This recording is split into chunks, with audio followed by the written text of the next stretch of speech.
To all who come to this happy place, welcome. Welcome. Well, come in. Let's put on the show. Your cadaverous pallor aloha, betrays an aura of foreboding. Hang on to them hats and glasses. And now, ladies and gentlemen, remain seated, please. Permanecer sentados, por favor.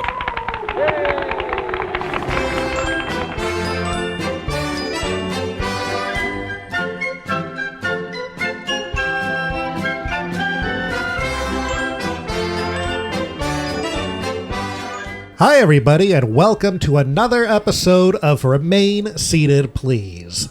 I'm Robert. I'm David. I'm Cynthia. I'm Susie. The whole cast is here, and we are going to talk about attractions that never were. What does that mean? Well, I'm trying to think of what was the impetus to this. But one of the attractions we're going to cover this episode, the Snow Queen attraction, I think when Frozen was out, they did something in the Lincoln lobby with all of Marc Davis's artwork for it. And you always hear about these great ideas, and they either never come to fruition or they're always like blue sky ideas. And there's a bevy of choices. So we chose 4 for this episode. And then going down the rabbit hole of doing my research, then I'm like, oh my gosh, this is going to be like the first part of a multi-part series because... Exactly. We could do several There were episodes so many on great things I saw just researching my part that I was like, oh my gosh, I didn't even know this was a thing. And I try not to do too much research about the new thing so I could focus on my thing. Yeah. So why don't we get right into it? David, you want to start with yours? Or? Sure. I definitely have welcome to my TED Talk. I have a, Oh my a God. large... So... Where are we going? We're going right across the gate from Disneyland to WESTCOT Center. WESTCOT. Now, Oh my God. when we were talking about this, Robert was like, oh, there was the WESTCOT idea. And I was like, oh, yeah, I want to do that because what I remembered was Port Disney. And I remembered Port Disney and WESTCOT always being talked about at the same time and never put together that they were separate things. However, they did fulfill one purpose. So this goes all the way back to 1954 when Walt Disney was building Disneyland. He sunk everything into Disneyland and had no money left to build a hotel. But he really, really wanted to. So he leased it to hotelier Jack Rather. He leased the Is that land. a real thing? Hotelier? I think so. I don't know. There's a band called The Hotelier, but I think that's a Hotel Year reference, which is an Atari song. He's the owner of the hotel. Yes. A hotel mogul. There you go. Okay, got it. I can go with that. Yeah. I'll go with that. So Walt Disney gave him a 99-year lease on the land and could build any Disney hotel. So any Disney hotel would be a Rather hotel. And that was the plan. However, as Disneyland got more and more popular over the years, the Disney company kept approaching Jack Wagner saying, hey, you don't want to sell... Not Jack Wagner. Then when I kept reading it, I kept thinking Jack Wagner. Jack Rather. Like Dan Rather, except with a W. And Disney would rather own the hotel than... What? Disney would Rather. rather. Oh my gosh. Yeah. God. Robert's gonna really, every time. He doesn't miss a beat. Can't get any of those puns man. by him. So, over the years, Disney kept approaching Jack Rather to purchase the lease back. And he was like, no, I'm pretty happy with this deal. And things went on. Well, come 1985, when Michael Eisner took over the Disney company. Hi, folks. I'm Michael Eisner. 7 months later, Jack Rather passed away. He had a grand vision because Disney at that point was firing on all cylinders park-wise. MGM Studios was being planned and ended up becoming a big hit. And Tokyo Disney was a hit. And Euro Disney on paper was going to be this huge hit. He was like, we got to do something in California. Let's add this whole other park idea. And the first park was Port Disney. So Michael Eisner decided, let me now go in and buy the lease back from Jack Rather. At the time, finally, there was competition. So there was some Australian company that wanted to buy the lease and buy the hotel. And so what Michael Eisner did was jack up the lease of the monorail stop to basically make it unappealing to any competitors. Oh, that's sneaky. However, they both went sneaky together, and the Australian company and Disney bought the hotel together. Then Disney bought out the And I think that was the plan. It was shady dealings, but that was the plan. And with that came the Queen Mary. So with the Queen Mary, this entire second gate down in Long Beach was planned, but they were going to have to fill in the bay, but it was going to be amazing. And the theme park there was going to be Disney Sea, which was going to have this amazing Oceania main thing that sort of looks like a multi-bulbed spaceship Earth, and it was going to be this 2-story aquarium, and there was going to be a research center and all this amazing stuff. There was going to be a huge mountain in the back of it and all this great attraction stuff. Can you imagine if they did do this and they had buses going from Disneyland to there? You'd be on the bus for 2 hours of traffic sometimes. Well, yeah, I guess it would have to be a multi-day experience. You couldn't go to both parks in one day practically. Yeah, but if you're staying at the hotel at Disneyland. I just don't think while it would have been a really nice idea, it just logistically... Yeah. Well, to have them that far apart. For sure. And with having to fill in the bay, they were going to have a dock there for 5 cruise ships. They were going to move the Queen Mary down the dock a little bit to then make room for these other like clipper ships to give cruises. And then they were basically going to control that bay. It was going to be a $3.1 billion project. But I think all that other stuff, like, you make work. But, like, literally, just the distance between the two and things, that also, they're just separate at that also point. Played a big factor in it. Well, I don't know. I feel like Disney would have figured out transportation-wise how to cut that through, or like a monorail, or maybe even like a rail line that goes between the two areas. It's funny because I try not to do too much Port Disney stuff because I thought they were one and the same, which on paper they sort of were. The idea of it was one and the same. I never saw any clear plans that there was some monorail plan to go between the two parks. But it was going to be quite the deal. So it had its critics, it had environmental issues, it was a whole logistical thing because downtown Long Beach, if you haven't been there, is already very, very tight. Yes, it's a very congested area. Yeah, just getting to the aquarium is like a whole thing. The city of Long Beach loved the idea because it was going to like sort of revigorate this pretty much industrial area. But the ideas pretty much went away. Then the idea for Disney Sea came back in 96. Tokyo Disney built it as their second park, and it is a gorgeous park. Perhaps the best Disney park to ever be built, people say. To ever be built, that's true, because once I looked up WESTCOT Center, that would have 100% been the greatest Disney park to have ever been built. Now, guys, he went through a depression. I was so upset. Now, WESTCOT. What does the WEST stand for Community of Tomorrow? Or is it just a play on Epcot? It's funny. I thought that the whole time, but I made like a mental bookmark that I never went back to see if there was any plan for what they were. I assume it's just the West Coast version of Epcot. I do as well. That was exactly what I figured, but I wondered if they came up with something clever. Yeah. How about West, East, South, Torth? Yes, West, East, South, the Community of Tomorrow. That's what Kanye and Kim should have named their kid. Torth. So, because Eisner and Wells brought the parks back from a lull, they basically were sold on this idea of making a multi-day experience at Disneyland. And like I said, with Euro Disney opening in 92 was sure to be a hit. They were like, we're firing on all cylinders. Let's make this whole crazy plan and let's just do it right next to Disneyland. So they basically, the same land that Disneyland Resort currently fills was going to be the same in that it was basically, what are these streets here? From basically, Walnut to Harbor and Catella to Ball. That's the land that this WESTCOT project was to fill and the land that they currently fill. There was essentially a huge Mickey and Friends structure. However, it was like the whole addition of these new hotels they were going to build was basically on the north-south axis. And it's funny, there's all these like little lines in all of their plans drawn around what is now Paradise Pier Hotel, because it was some hotel that was there before that I guess they just did not include in this project. So there's always like this little like... a little cutout? Yeah, a little cutout of where Paradise Pier is. This is what they were going to do to the Disneyland land. If you think about where the bus depot is now on the east side of the park, there's going to be a 5,000 seat amphitheater called the Disneyland Bowl. that was essentially going to be what the Universal Amphitheater was to Universal. They were going to do that there, right off of Harbor. Interesting. And then there was going to be 4 new hotels, including a new Disneyland hotel, but updating and renovating old Disneyland hotel. There was then going to be the Disneyland Resort Hotel.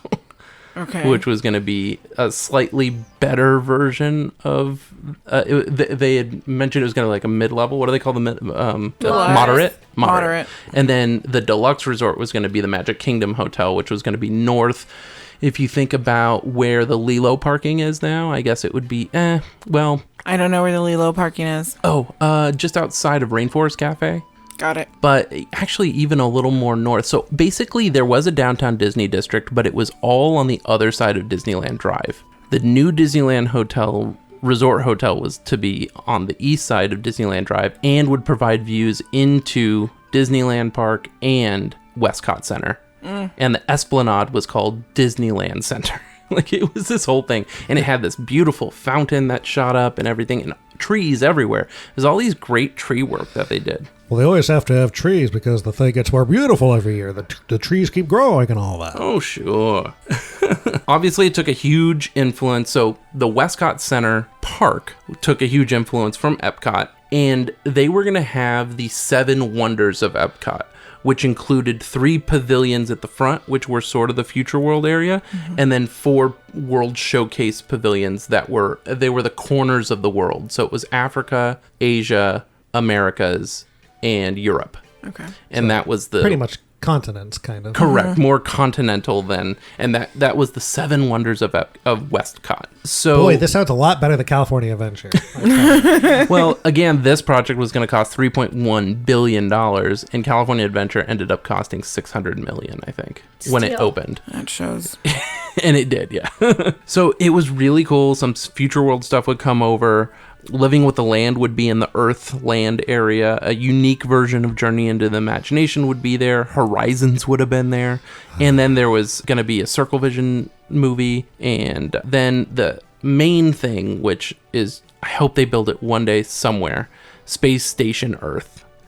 So, Robert, you know how tall Spaceship Earth is. I'm not sure if I do, actually. Really? 180 feet? That's it. Yeah. Space Station Earth was going to be 300 I'm not too sure, guys, but I don't know. It's like 180 feet, give or take.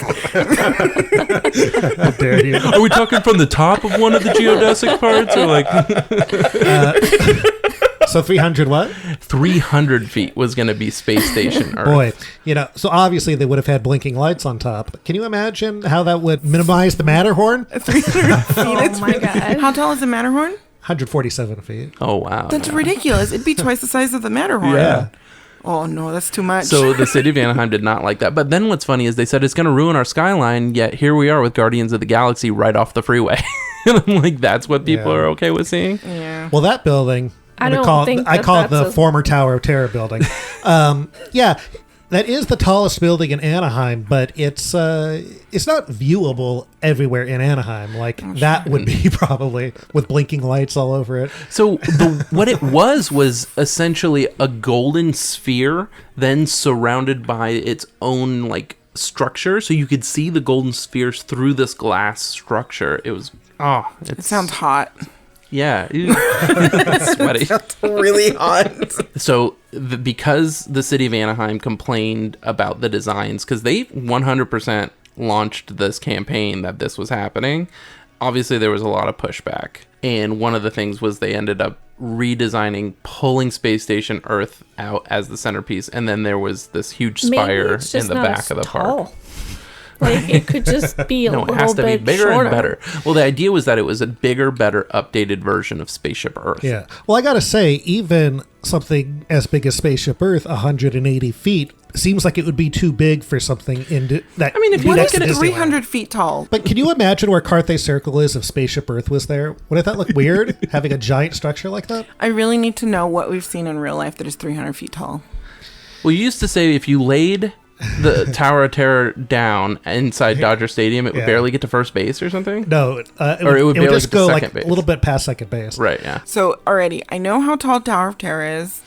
I know how tall the Matterhorn is. There's probably some buildings How tall is... Oh, downtown Expedition LA. Everest. How tall is that? That's 199 feet. Oh. So this is just still too big. Yeah. I mean, it's 100 feet taller than anything that's at Disney World. How tall is... We were having this conversation about Cinderella's castle, right? I think that's 189 feet. And that is taller than the Matterhorn. Yes. Wait, from... Disney World. From the base? I would assume so, yeah. That's just too damn Yeah, tall. I mean, the tallest thing at Disney World is Expedition Everest, which is 199.5 feet. Sorry, this is where I'm going to be hung up, and I'm like, this is just too damn big. Well, imagine Everest with the castle on top of it and Pirates of the Caribbean on top of that. Pirates. Well, because the castle's like, what, 79 feet, and then you need another 30 feet. That's about Pirates, I guess, right?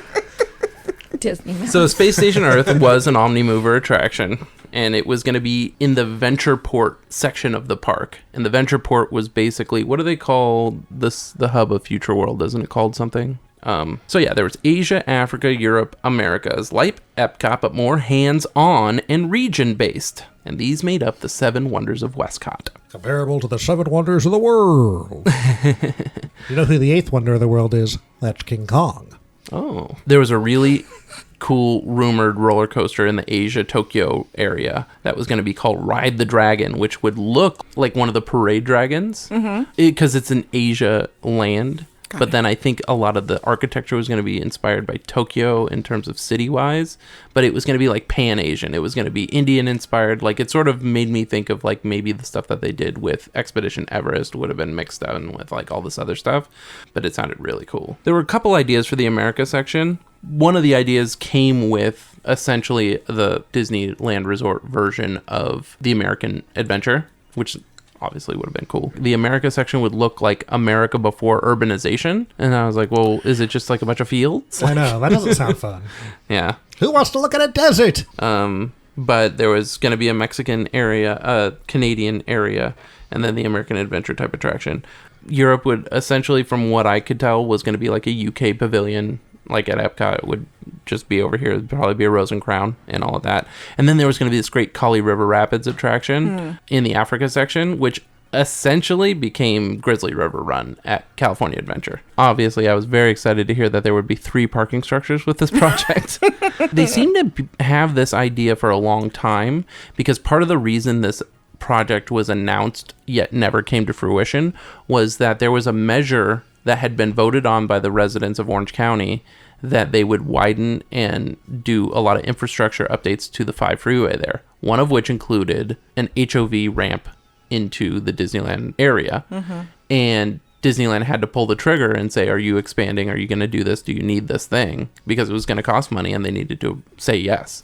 So in the earliest concepts, the Disneyland Exit was there, going into a parking structure just like Mickey and Friends is now. However, instead of, if you think of Mickey and Friends before Pixar Pals, Mickey and Friends, the way it's sort of oriented east to west, this was oriented north to south, so it was much further back set. And Disneyland Drive basically came up and dead-ended into the Magic Kingdom Resort Hotel, which would have been, I guess, like I said, the Lilo parking area before. Really, it's probably more like Galaxy's Edge to the first half of Mickey and Friends would have been where the Magic Kingdom Resort would have sat. Because in a lot of the renderings I saw, Disneyland Drive did not go all the way through to Ball like it does now, where it kind of squirrely goes up around that bridge. And these parking structures, they needed to look back at these plans. Every level was going to have a people walking, moving sidewalk that took you to a people mover. And each side of the Esplanade had a people mover stop, because across the way were going to be 2 other parking structures that also had moving walkways to the people mover that took you in. And there was a monorail that went around the entire resort, through every hotel, and around Space Station Earth. It sounded so awesome. Sounded costly. There's even a great rendering of a monorail going over harbor. So it was basically going to double the length of the monorail, which would have just been so exciting. Then there was the future expansion area always planned, which was basically Toy Story parking area, what it is now. So they already had that area. So they revealed the WESTCOT idea on May 8th, 1991. And what's weird is, so with the Port Disney idea, their idea was phase 1 would be done in the year 2000, phase 2 would be done in 2010. What phase 2 included, I'm not sure. Okay. But they were saying that the WESTCOT idea was expected to bring 25 million guests by 1998. So if they announced it in 91, they must have hoped to break ground pretty quickly. Mm-hmm. I do know that, let me read some of my facts in chronological order here. So Euro Disney Open was not very popular. Disney's America was hoarding a lot of monetary resources from other projects. What's Disney's America? So Disney's America was another rabbit hole I started to go down, but they were gonna build a park in Virginia, just outside the nation's capital, and organize a bus line that you could ride into the capital while you're visiting the Disney's America park. I didn't try to go into too many details. Maybe we'll cover Disney's America on another episode. Yeah. But so along with the WESTCOT idea, with all of the things that Disney was going to do in terms of the 2 other parking structures across harbor, it was going to cost Anaheim alone, separate of what Disney was doing, in order for Anaheim to house this, was going to be $800 million for the city of Anaheim. So from when they announced in, what was it, May of 91, by December of 91, they were already cutting back. Oh, jeez. I feel like this is a theme, though. Definitely. Yeah. It definitely seems like we might hear this issue come up again. Well, it's funny, because yes, lots of these things don't happen because of cost, budget reasons. But it's funny when something actually does get put together that is elaborate. Like the fact that they made Pirates or made the Indiana Jones ride at all at such levels. That's true. By 93, the project was already a year behind, and the lead Imagineer stepped down. So I'm assuming that if 93 they were a year behind, which is only a year after they announced the project, they must have thought they were going to break ground really quickly. Yeah. So in 1994, they went from adding 5,000 rooms to the resort across their 4 hotels to just adding 1,800 rooms. And then by January of 95, the project was abandoned. So it took, 3 3/4 years to basically fizzle out and die, which was really unfortunate because this really seemed awesome. So that's the WESTCOT idea. Past that to where we get to obviously what became California Adventure, Eisner really, really, really wanted a second gate. Once the project died, he held a symposium with 30 head Imagineers and was like, let's all talk about ideas. Let's figure out what it is. And somebody spoke up and was like, well, where do people go after they leave the Disneyland Resort? And they were like, they go to all these other places in California. And Michael Eisner would not give that. Like, he hooked on that so hard and was like, that's it. That's the answer. And there was no telling him that wasn't the answer. So by the time they roughed out the estimates of what an attraction based on California was, basically, let's build these great things from California right here in the park, they were like, oh yeah, that'll only cost $600 million. So he was like, let's do it. So they started building it in 1998, opened in February 2001. And the best part of it probably was a Grand Californian hotel. Yeah. Introducing Disney's California Adventure. A whole new theme park filled with the fun and adventures of California. Let's go see them. I don't think the idea of California Adventure is a bad idea, as long as they don't cheap out on it. Like when they did the 2012 2.0 version of California Adventure, it was great. Sure. As long as things keep in that California theming and everything is sort of, makes sense, I enjoy it. I very distinctly remember when maybe not when they announced, I didn't have my finger on the pulse at that point, but when I heard that California Adventure was opening, and I said, what is that? Yeah. And they were like, oh, it's a theme park all about California. I said, in California? I said, why don't we have a Florida Adventure and they have a California Adventure? I mean, yes, I thought that too. What would Everyone you thinks put in that. it? Like, I there's don't know, nothing. like You put a bunch of alligators. Yeah, crocodiles. Space. Alligators. I mean, basically, I think maybe calling it California Adventure is the bad idea. Yeah. But just visiting, like, Old Hollywood or a California mine town they could have put in there. Yeah, I think that maybe it was the name that really... Well, still kind of puts it because Shot it really themselves in the doesn't foot. make sense. Yeah, But now it really doesn't make sense when... Yeah, I think it was just the naming, because there were some good attractions in there. It really kind of sucked that they, again, a lot of budgetary stuff got in the way of some of the attractions being really I mean, there was a amazing. man-made lake at WESTCOT Center. Yeah. Well, there is that California Adventure, too. I guess. But... Home of the world of color. So yeah, not 6 years after California Adventure opened, Bob Iger put $1.6 billion into fixing quote unquote, the park. And then, yes, in 2012, they reopened with the new Buena Vista Street and other updates. Yep. And I don't remember the Imagineers. Maybe you do. One was like, oh, I think having a California park is a great idea. And another Imagineer said, I liked it better when it was a parking lot. That does sound familiar. Here was one of the great attractions they were going to have at WESTCOT Center. They were going to have the longest Disney park ride in history. You know how the Disneyland Railroad makes a full circle around Disneyland? This was going to be, which I guess could technically be considered, this is why this was considered the longest ride. This was going to be a 9-stop cruise that between stops was going to have animatronics of like Leonardo da Vinci painting the Mona Lisa, or, you know, all these great animatronics on the cruise to different pavilions in the park. Like the Disneyland Railroad takes you all through like different areas of the wilderness and dinosaurs and Grand Canyon. This was going to have animatronics and cool, like, it just sounded so neat. Yeah, that would have been great. I have something very similar. I really wish WESTCOT came to be. It sounds like it would have been incredible. Yeah, it would have been really just a feat. Just adding all of those hotels and all of that like insane transportation just would have really made it feel like its own little city. Monorail would have been a real viable. And it made me think, how much larger are the monorail tracks in Florida than here? Are they much larger or wider? I was thinking that too. Because if their monorails are wider. The monorails themselves, yes. I'm not sure about the tracks though. I just wondered, like, could they run a Disney World monorail on our tracks? Like, or would they have to completely rebuild the tracks? If one day they wanted to make our monorail viable, it would definitely need to be more roomy, like the Walt Disney World ones. I feel like they would have to rebuild it. I mean, especially when it gets into areas like going through the Grand Californian. I think that's pretty tight, isn't it? It's really it just the first time it's or just gets stuck and it's like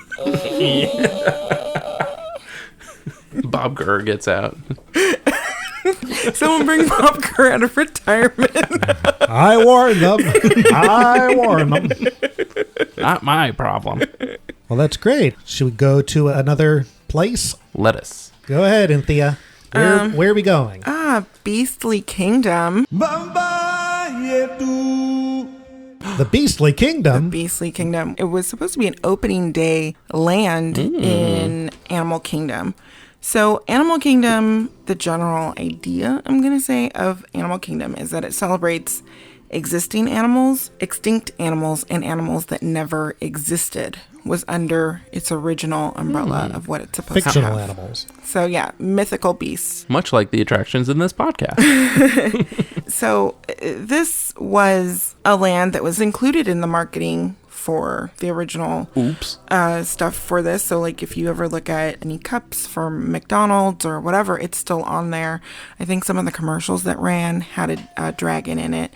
And they definitely talked about seeing these mythical beasts. And it was also in the opening day speech by Michael Eisner. Welcome to the kingdom of animals, real, ancient, and imagined. A kingdom ruled by lions, dinosaurs, and dragons. So Beastly Kingdom was a land that was supposed to occupy where Camp Minnie Mickey was, where now Pandora exists. And this land would have been separated into good and evil or dark creatures. So on one side, you would have had the Kingdom of Light, which had 2 attractions and would have been the more lighthearted, fantastical creatures. And on the other side, you would have had a medieval, dark area that would have had their e-ticket attraction.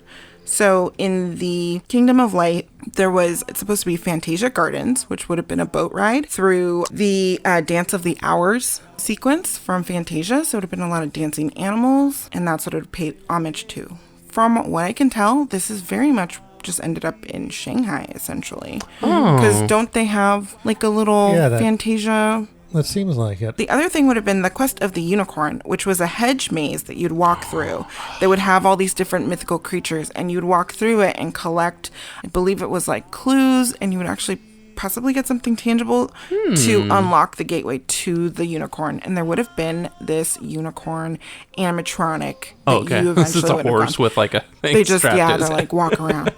So it looks like the only thing that is officially called Fantasia Gardens is a miniature golf course at Walt Disney World. Really? All right. Well, that's still pretty great. So the Hedge Maze, when did Animal Kingdom open?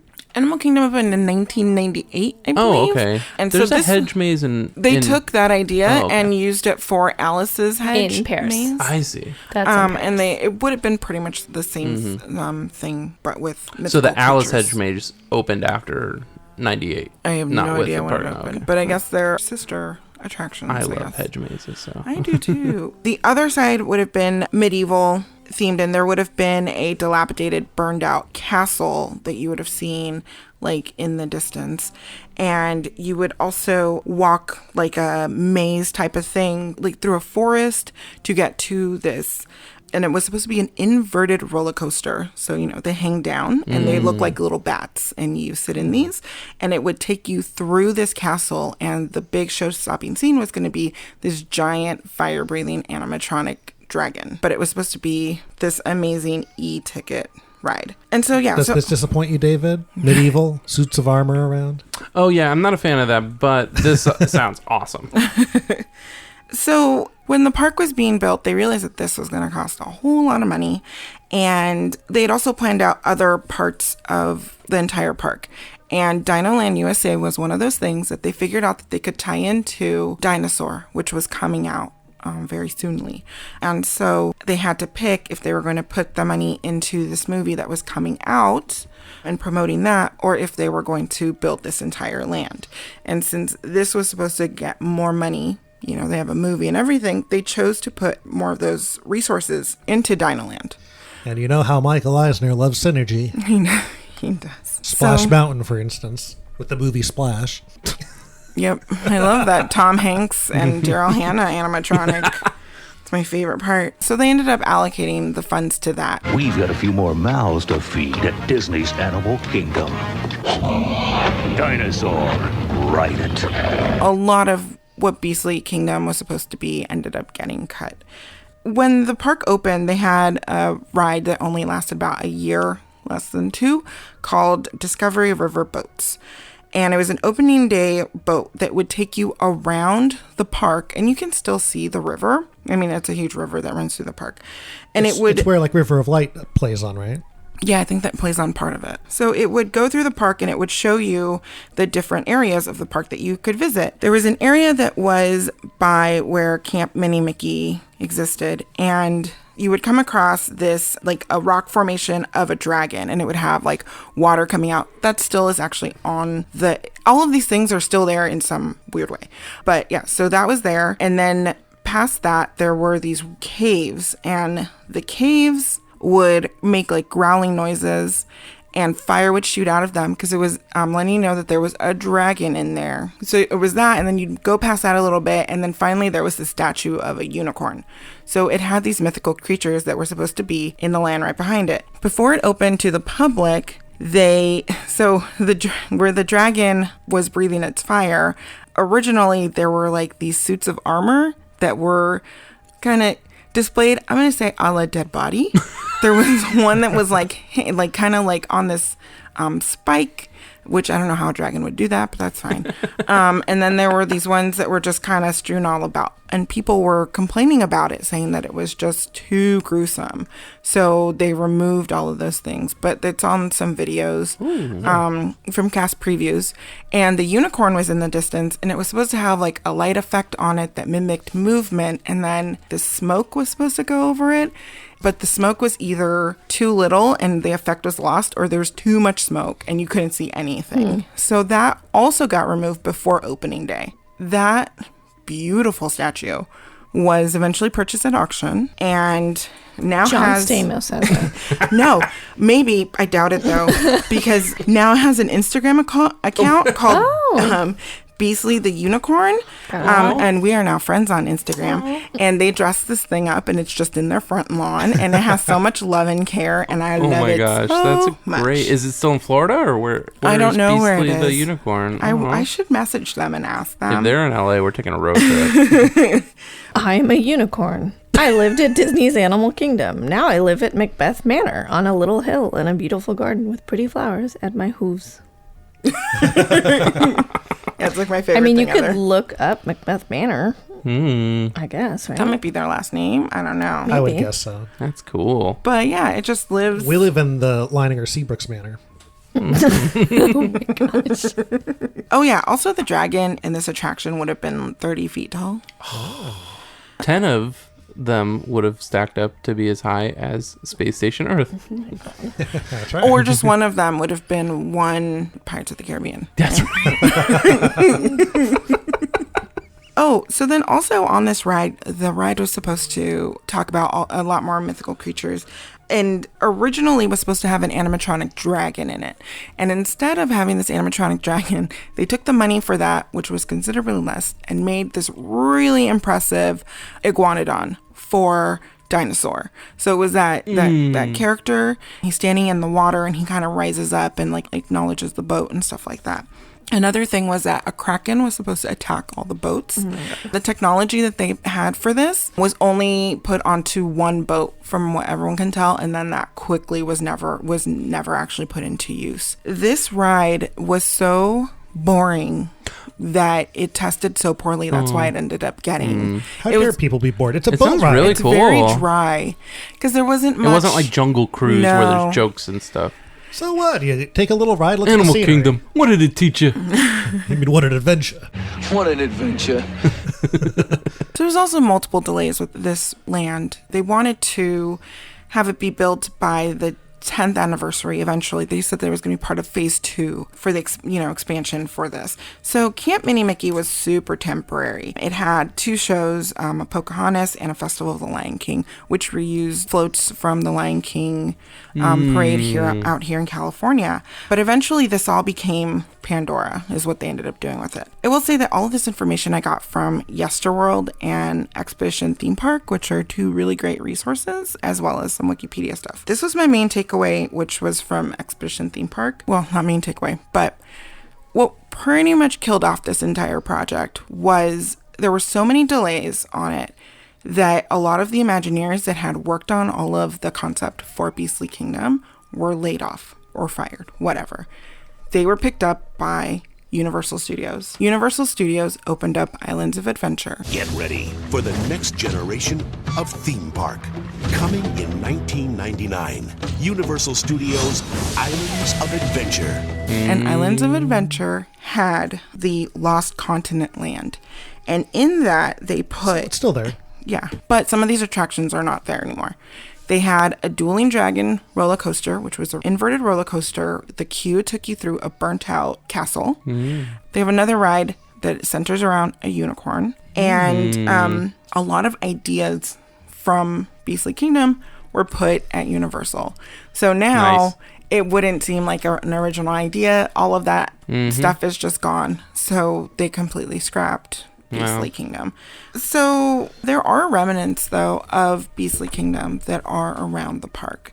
One of the first ones that you'll encounter is just on the signage in general. The logo has different animals walking across, and there's a big old dragon in it. When you go up to the entrance of the park, there are 3 ticket booths, each one symbolizing animals that are extinct, animals that exist, and animals that never were. So one of them has a dragon head on it. And then each one of the sides, the upper walls of these booths have like carvings in them, and all the animals are intertwined with each other. And there is like a unicorn. There's a bunch of other mythical beasts on there. The same logo design is on a lot of benches, as well as some lamps. And then there's still that stuff that's on the riverbank. So you can still see, you'll see the area where the unicorn could be found. You can see the dragon head that had water coming out of it. And then you can kind of still see the caves that should shoot out flames. But a lot of, like, it's just been left alone. So nature's really kind of taken over. Kind of like the mine train through Nature's Wonderland at Disneyland. Yeah. So, I guess like that sort of like river that runs through Harambe when you cross over that bridge, that was part of that attraction, huh? Yep. Yeah. Where we saw a real alligator. We did see a real alligator going through. But yeah, I mean, that's a really small, like, condensed version information regarding Beastly Kingdom that just seemed like it was supposed to be very immersive. I think at one point should have included like a little area with the Loch Ness Monster would have been acknowledged in there as well. It just seems beautiful. Like there was going to be a rainbow, a whole like walkway into it and whatnot. That sounds really great. It was really pretty. Like the concept art for it, like they just have like this giant map basically of it. Looks really amazing. And there's a lot of concept art for 2 of the 3 attractions. You don't really see much for Fantasia Gardens, but Quest of the Unicorn, you'll see the end with the unicorn, as well as a lot of the artist renderings of the different beasts that you would meet along the way. And for Dragon Tower, you can find a lot of artwork for that as well. But yeah, those are, I don't know. I'm real kind of bummed that didn't happen. But, what I was trying to say was with Islands of Adventure, taking that stuff shortly after, 9/11 happened and the theme park industry was really hit hard by that. So at the time, J.K. Rowling Disney was trying to get her to let them use Harry Potter. Her main stipulation was, I own the rights to these characters. Anything you want to do to them, with them, has to go through me. She also had a few other things I can't remember right off the top of my head. But Disney, that did not meet any of their demands. And they said, no, thank you. Thinking that she would try to shop it to other parks and would eventually come back to Disney. Universal said, sure. Whatever you want. And they took all of that. And that brought the Wizarding World of Harry Potter to the United States. And that kind of started what is happening now with these lands that are built solely on one IP, and it's really kind of pushed us forward. So while I'm kind of bummed out that Beastly Kingdom didn't happen because it seemed amazing, there's also what we're experiencing now, which is amazing. I think without it, you could say to some extent, we definitely wouldn't have Wizarding World of Harry Potter, Star Wars Land wouldn't be open, and maybe Cars Land. Who knows? Yeah. But yeah. That's terrific. I always feel sad thinking about missing out on a giant dragon animatronic because I love dragon animatronics like Murph. Yeah. And I want to see that one in Paris. That one's great. Well, shall we move on to the next? Go ahead, Susie. Where are we going on your end? We are going to Disneyland. I am going to talk about the Enchanted Snow Palace, which was an attraction that was intended for Disneyland, but probably would have found its way at Walt Disney World at some point. But it would have been in Fantasyland at Disneyland. It was in the late 70s that Marc Davis had thought about putting this attraction in Fantasyland at Disneyland. And it was basically based off of or inspired by Hans Christian Andersen's The Snow Queen. It was conceptualized. There's a lot of artwork. It was mapped out, and it pretty much seemed like something that was going to happen. And basically, the idea was that he would be providing relief from the heat and transport guests into an icy world of the Snow Queen. Now, this is the big selling point for me.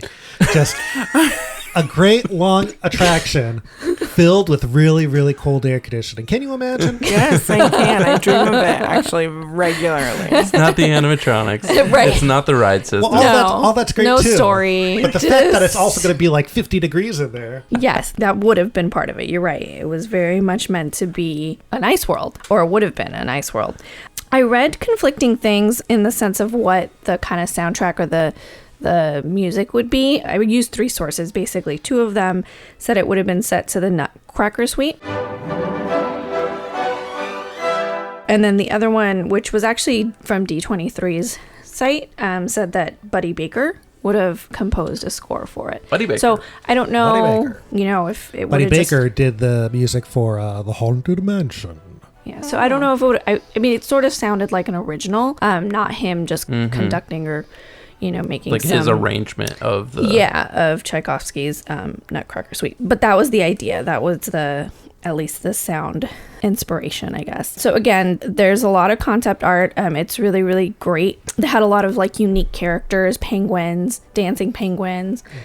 Where in Fantasyland were they It planning doesn't to put this. It doesn't specify, or at least I wasn't able to find anything that was specific. I always imagined, I don't know if this is fact or my imagination, but that it would go, next to Small World where Mickey's the theater map is. I see. Oh, that would have been cool to have an attraction way up there. I will say that while they, in all the research, like there's a lot of concept art, and again, they seem to have everything sort of mapped out. And I mean, it is Fantasyland. There is a story being told, but it didn't seem very like super story driven. And I mean, I guess if you think about that, all the Fantasylands are sort of like broken in that sense. Like you're like, oh, how did I end up in hell? Vignettes. Yeah, like it's it's like, well, that's what they did back then with rides, and I think that's the way to do rides. I think you lose out when they try to put a whole story into a ride, like Little Mermaid. Like you don't. It's not as good as the other dark rides. You don't always need stories. I think it's better to have experiences. Like the imagination of it. Yeah, and you can make your own story, like Pirates of the Caribbean or Haunted Mansion. There's no linear story for those. But no, yeah, I guess you're right. So yeah, there was a lot of art, really fun stuff. Penguins playing. They were basically an orchestra being conducted by a seal. Really whimsical. I mean, these drawings are really fun to look at. Dancing polar bears. There's a scene that sort of looks almost like it's out of Fantasia. And yeah, you're room by room, you're just meeting these characters, these unique characters that are enjoying this ice world. The thing that I was drawn to the most in some of these drawings were these snowball men. They basically look like walruses. Aww. They're so cute with their beards and their like snow caps. Ooh. That's what they look like. They look like Tom and Jerry, his uncle that sings Hambone. Oh, Froggy when he did ride Crambo. I don't remember. He has the big old hat and the big old mustache. That sounds familiar. And he's like pucking away, and at the end he's all Hambone. Well, they also they look like the walrus from Alice in Wonderland. Oh yeah, he does look like the walrus from Alice in Wonderland. I guess maybe it was. They looked so familiar, but everything's very whimsical, and obviously Marc Davis is known for bringing to life these characters that he. Oh yeah. Well, it doesn't sound like they went to this well at all when they created the Frozen attraction, which I feel like would have been, guys, the work is done. Well, anyway, okay, so those were my favorite, but it just all was very whimsical, very fun. It would have been a boat ride, and your last room, you're basically meeting the Snow Queen. She does like conjure up a snowstorm, and you do safely get out of it, but because that's what she likes to do, right? And she has to keep it going and all that. So there is a bit of, I guess, if you will, I don't know if conflict is exactly. Peril. Yeah. Is it the climax? Climax, yeah. Oh, there you go. And then you obviously arrive safely back. So we watched this little Frozen bonus content. It was called Defrosted. Mm-hmm. But it's nice because like Alice Davis talks about it with the directors of Frozen. But I felt like they really wanted to like... They wanted her to like them so bad. It was so strange. But they talked a lot about the similarity. And there are similarities. They didn't draw that's not what I got from it. They didn't draw inspiration from it. It just happened to align with this idea. Well, they were drawing inspiration for the movie Frozen from the drawings that Marc Davis did for this attraction. See, I didn't understand it that way. Well, he was... what's funny is that the director felt like he was looking at these drawings for the first time. It was like, wow, this looks really similar to what we did. I'm like, you didn't look at these? Well, I don't know then. It was strange. And that was the thing. I think it's just a coincidence then that Marc Davis's Snow Queen has the long white braid and basically the same dress as Elsa. Oh my gosh, she has the same braid. And I was like, well, even how her, did you not look at like, well, probably the people that actually drew her. Oh yeah, I know. Yeah. The actual artists, yeah. And the Snow Queen she has very, the outfit I guess she would have had on. And she has candles on her head or something. No, she is. Yeah, Are they icicles? Yes, it's. Oh. I mean, it's really good. Hold on. That would make more sense. They look like candles to me. Yes, candles. No, they are not. Those are icicles. Come on. Oh, you have the picture icicles. Up. But they're going up. Why would they be going down? Gravity. Even her shawl, like it's like a pashmina, but like icicles dripping from her arms. Yeah. It's really great. You know the good thing about this attraction not being built is it would have been laid over with Frozen by now. That's true. Yeah, very They would have ruined it because it sounds great. I know. And then we would have had trolls instead of those great snowmen. Little Oh my walruses. gosh. Aw. Would have given me a stomachache just like seeing Johnny Depp at Pirates of the Caribbean. So basically, the project was shelved in 77 officially. And it was, the reason it was because at the time he was working on this attraction, Space Mountain was debuting at Walt Disney World. And because it was so successful and everyone was all about kind of the thrill ride at that point, they basically just were like, okay, let's focus on those now. Like, let's build more. Booted it out. So interestingly enough, when I was reading it, I thought of you because I was like, see, look, even back then they were doing things like that because you do, unfortunately. No, I know. Sometimes what appeals to the masses. I mean, but if I don't know why you can't have balance. Like, you can have both because you want both. That's true. I feel like if I went on Mine Train through Nature's Wonderland and they closed it for Big Thunder, I'd be so pissed off. I'd hate that. But I still like Big Thunder also, so right. I don't know. Anyway, that's why it never came to be. Because that would have probably been part of the 83 Fantasyland redo. If he was doing it late 70s. Mm-hmm. And it was, I mean, according to this, was officially shelved in 77. So cool. But even that, maybe he may have worked on it for a year or two, and then that was it. But yeah, no, it looked really like it could have been really fun. Super side note, but I really like Tchaikovsky specifically. But it just would have been fun. It would have felt a lot like, I think, like that Fantasia feel, and it just seemed fun, whimsical. Yeah, I would have loved it. I mean, think about that in the middle of summer. I wouldn't have to lie on the brass railings anymore. Well, that's terrific. Well, where are we going next? Robert? Next, we are going to Walt Disney World for an attraction that never appeared. So I am going to be talking about, which is probably the most famous ride that ever existed, at least the most elaborate ride that got the furthest in production without being created. And that is the Western River Expedition.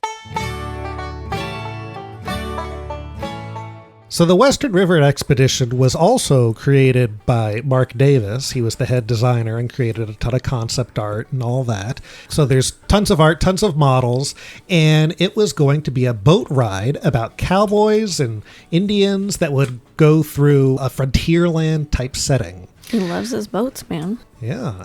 Basically, this would be a cowboy version of Pirates of the Caribbean. So Disney World opened in 1971 without a Pirates of the Caribbean.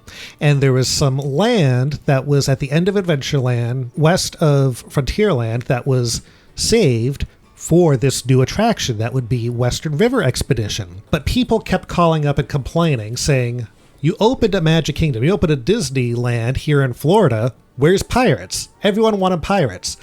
They didn't put Pirates of the Caribbean in because they figured people in Florida were so close to the Caribbean anyway, and pirate lore was part of their culture, that they wouldn't be interested in that. And it would be a lot more exciting for them if they brought the West to the East. So that was the idea of why they were doing that. Marc Davis and other Imagineers worked on it for over 5 years. It would have been set around the town of Thunder Mesa Mountain, and it would have been a big mountain, like Big Thunder, but bigger. What year was this? So this was early mid 70s? Well, they started, I think he was doing a lot then. Man. Yeah, the idea for it came around 68, I believe, but he was working on it all through the 70s. 5 years, you said? Wow. Ish. Yeah. Most of the stuff that I saw said it would be a boat ride like Pirates of the Caribbean, but I did see that there was some sort of map or something that they were doing really early on that said it would have been a log flume ride. But I think it looked like it was going to be more a boat ride. Yeah. It would have had 2 show buildings, the main show building and then 2 separate show buildings, where Pirates of the Caribbean at Disneyland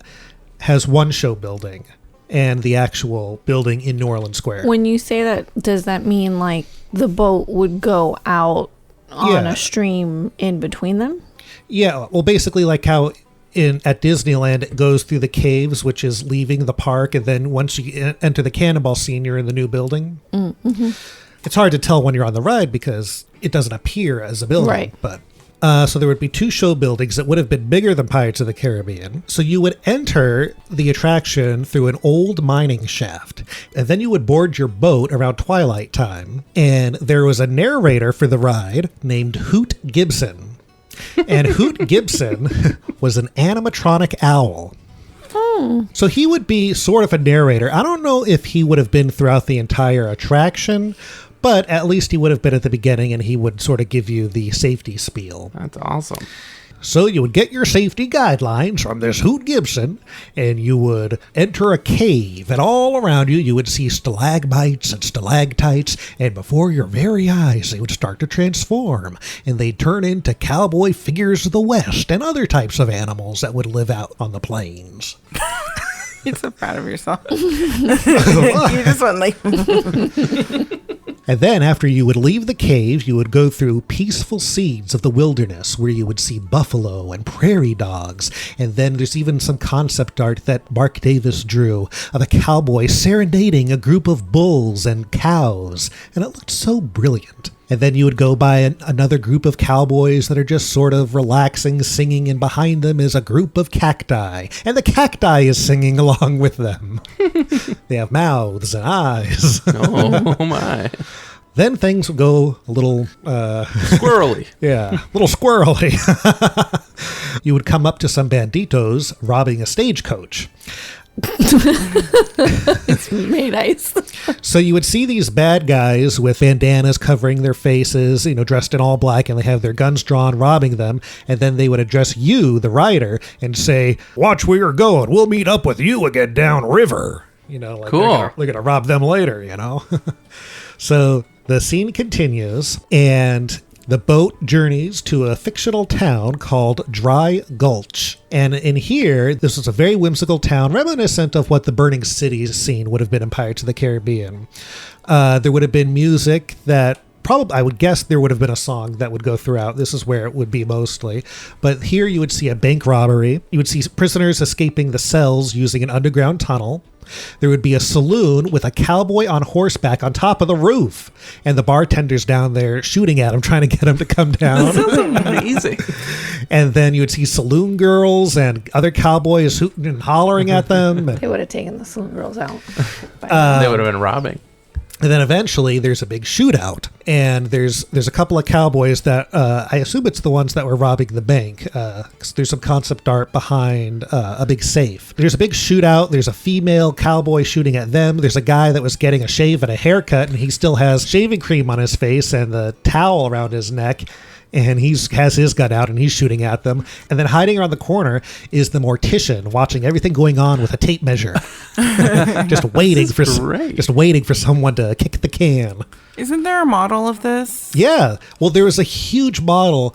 I forgot how much they said it cost, but it was like $1 million to make this model because they did everything, the whole ride in model form. Oh my and gosh. A big chunk of it, this scene in particular, was at D23 one year that we saw it. We saw the cowboy on the roof and the shootout. So after the big shootout, you would go a little further into the wilderness, and here you would come to Indian territory, and you would see adobe houses. And at the top of one of the mountains or something, there would be a group of Native Americans that are doing a rain dance. And all of a sudden, there would be a big storm, and it would start to rain all around you. And then the finale would take you up a waterfall. Have you ever been up a waterfall? Oh, sure. That's quite the experience. The finale would take you up the waterfall through the forest, and there'd be thunder and lightning all around you. And then the banditos that saw you earlier. What? The bad guys that saw you earlier, they're up there. They're on either side of your boat, and they say, "All right, this is it. Give me your belongings." They're about to rob you. And then in the nick of time, you go down a huge waterfall and escape from them. Wow. And you survive. So that's the ride. It sounds incredible. It's pirates, but Western. Wasn't the forest supposed to be on fire because lightning strikes the trees or something? Possibly. That sounds about right. Oh my gosh. Yeah. So ultimately was not built because the biggest reason is people demanded Pirates of the Caribbean at Disney World. And what they got instead was a... Diet Pirates. Yeah, Diet Pirates. There was a slimmed down version of Pirates. There was a 2-year turnaround, wasn't there? Less than that, I would imagine, because Disney World opened in October of 1971, and people complained, and Pirates opened in December 1973. Wow. Yeah. So Western River Expedition was to be where Pirates is now? It would have been where Pirates is Big Thunder and Splash Mountain. Wow. Now, it also was going to be more than just the Western River Expedition. It would have been a whole Thunder Mesa land, which is kind of like, you know how it's Caribbean Plaza in Adventureland? It would kind of be a subland within a land. So besides this great ride, there would have been a runaway mine ride roller coaster, like Big Thunder, hiking trails on top of the mesa, an Indian village, and a pack mule attraction. And I also saw mentioned somewhere of a canoe rapids ride. Lots of the stuff... As long as you don't have to canoe yourself. It sounds like a great idea. I just got what you were doing. I thought you were... So it sounds like it would have been a lot of the stuff that would have been at Frontierland at Disneyland at the time. Besides it not happening because of Pirates of the Caribbean becoming too popular and people demanding it, it was also very pricey to build. It would have been very expensive. And also in the 70s, the company was changing and Western films were becoming not as popular anymore. So cowboys weren't the in thing. And also people were becoming more aware and sensitive to Native Americans. So, you know, lots of this was comical. The depiction of Native Americans. Yeah. So that probably wouldn't have sat right with a lot of people. So it was put on hold when Pirates was built instead, but there was always hope that it would someday come to the Magic Kingdom. But then in 1979, they started to build Big Thunder Mountain, and that sort of took the place of where the main attraction would be. And Marc Davis, who created this would-be attraction, was very upset by that. But he said, okay, so if you're building Big Thunder, that's kind of my runaway mine car concept. You could do that, and we could just add the boat ride next to it. But they didn't allow him to do that, and he was upset. He wanted that to happen. Because twice in one episode, Marc Davis got the shaft. Yeah. Instead, they brought back something he's already done, which is Pirates of the Caribbean. He did add the new ending to Pirates of the Caribbean at Disney World, which was nice. But, you know, he wanted something new and elaborate. Now, the ride never came out in its complete form, but other rides and attractions and places have references to this ride because all the Imagineers wanted to do this. So the biggest one is probably in Disneyland Paris. The whole fictional town is called Thunder Mesa, and Phantom Manor itself at Disneyland Paris has many tributes, mostly in the graveyard scene. It's all Western themed with a saloon and kind of the same sort of dark ride cowboy shootout they would have had. They also have references to the ride in Splash Mountain, mostly just the way Splash Mountain works, I'd say, a water ride with this sort of world around it. World of Motion had the bank robbery of the stagecoach, which probably would have looked very similar. And Living with the Land even has some inspiration from it, which is the prairie scene. With I was going to say the storm sounded very The Land. Yeah, and the buffalo all around. So even though the ride never came to be, you could find pieces of it all throughout the Disney company. The other interesting thing that I found was when Disney World first opened, they actually had an attraction that would show that it was coming soon. Now, the attraction was on Main Street, and it was called the Walt Disney Story. At Disneyland, they put in the Walt Disney Story instead of Great Moments with Mr. Lincoln for a while. So at the Walt Disney Story at Disney World's Magic Kingdom, there would be one of the concept models for the ride, and next to it would be Hoot Gibson, the owl animatronic. And you could press a button and you would hear audio, and the audio of the owl would say things like, you know, my name's Hoot Gibson. I hope you come and see me when Western River Expedition opens in a few years. And he would kind of give a history of how animatronics work and how he works, and it was a nice little tease to what would have been an incredible ride. I'm the star of a brand new Western show being made for Walt Disney World. I sure hope you'll come back and see me in the future at the Western River Expedition right here in Walt Disney World. And with that, that's Western River Expedition. Well, now I'm thoroughly depressed. I would have loved to have seen that. Wasn't this also going to envelop a little bit of the Magic Kingdom Railroad? Yes, I forgot. At one point during the scene where the stagecoach was being robbed and the guys were going to rob you, there would be an opening that the Disneyland Railroad could go through and they could see that part of the ride, much how you could see Splash Mountain on the Disneyland Railroad. So that's the ride. I wish it happened. I really do. Yeah, it seemed like it was very involved, and like it just seems like that whole area would have been like a bunch of little puzzle pieces together that just made one giant puzzle. Well, it's just a bummer because I don't think that the Imagineers wanted duplicates, right? Like, he wanted to create new things. They wanted to create new things instead of just literally having what ends up sort of being like identical parks on a different coast. Right. I mean, they did do duplicates. Like, they built both Haunted Mansions at the same time.